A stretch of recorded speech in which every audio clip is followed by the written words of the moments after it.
right, welcome to The Explainer. Today we're going on a journey, but maybe not the one you're expecting. We're going to push past that single stereotyped image you might have of Aboriginal Australia. Because what we're going to uncover is a whole continent of diverse nations, a story about ancient languages being brought back to life, and a culture that is absolutely vibrantly alive today. Okay, let's get into it. So, to help us get our heads around this, our guide is the Aboriginal storyteller Wayne Quilliam, and he gives us this incredible analogy. He says, look, thinking of Aboriginal Australia as just one single culture, that's like lumping everyone from Spain to Sweden together and just calling them European. It's a really powerful comparison that right away challenges you to think much, much bigger. And this just drives that point home. We are not talking about one group. We're talking about a continent with somewhere between 400 and 500 distinct tribal nations, and each one is incredibly different from the next. So that's really our starting point, this idea of understanding Australia not as one country with one indigenous culture, but as a continent of many, many nations. And Wayne Quilliam, our guide here, this has been his life's work. For 3 decades, he has dedicated himself to traveling all over, visiting more than 300 communities. He's one of the very few people who's been able to do that, to build trust, earn permission, and be invited in to help share these deeply important stories.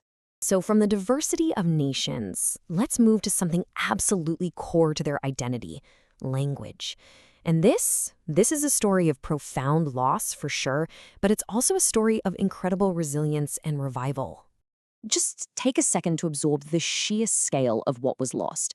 At the time of European colonization, you had about 250 distinct languages being spoken, and around 800 different dialects. The linguistic richness is just staggering.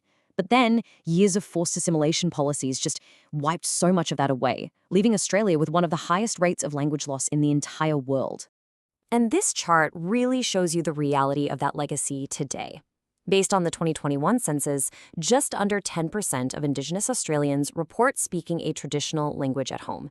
It's a really stark picture of the massive challenge these communities are up against.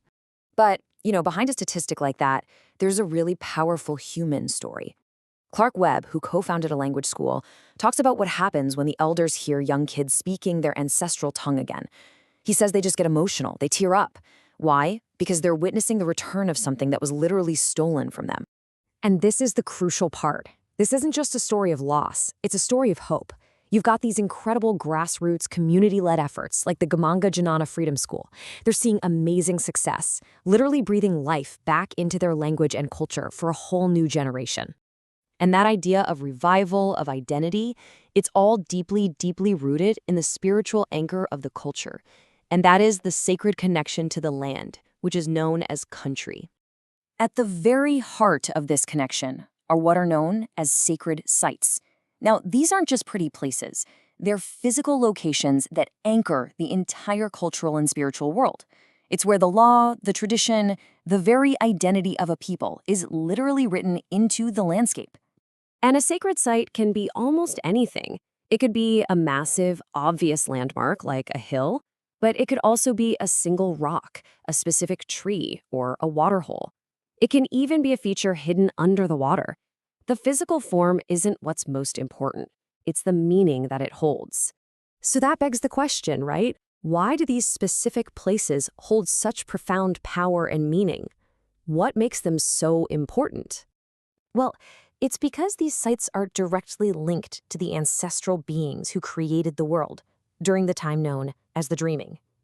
The journeys of these beings shaped the landscape, and the stories, the songs, the laws tied to each site, they've been passed down for tens of thousands of years.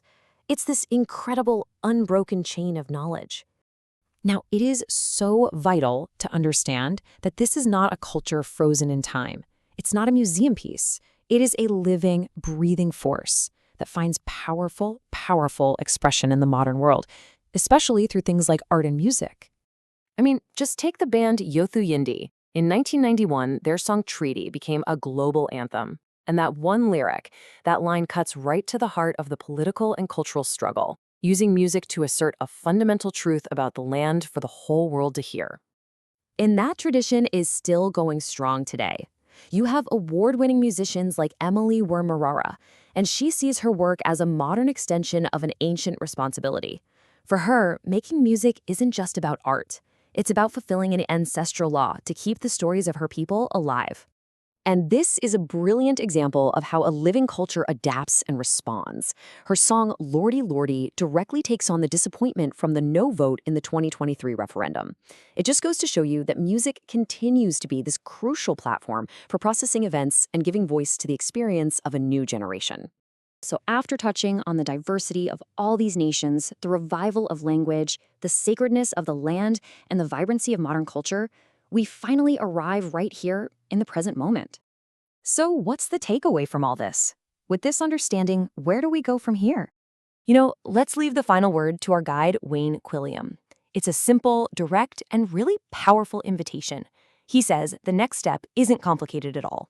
It's about conversation. It's about asking questions and just being open to listening, because there's this deep, genuine desire to share this beautiful culture and to help the world understand who Indigenous Australians are right now.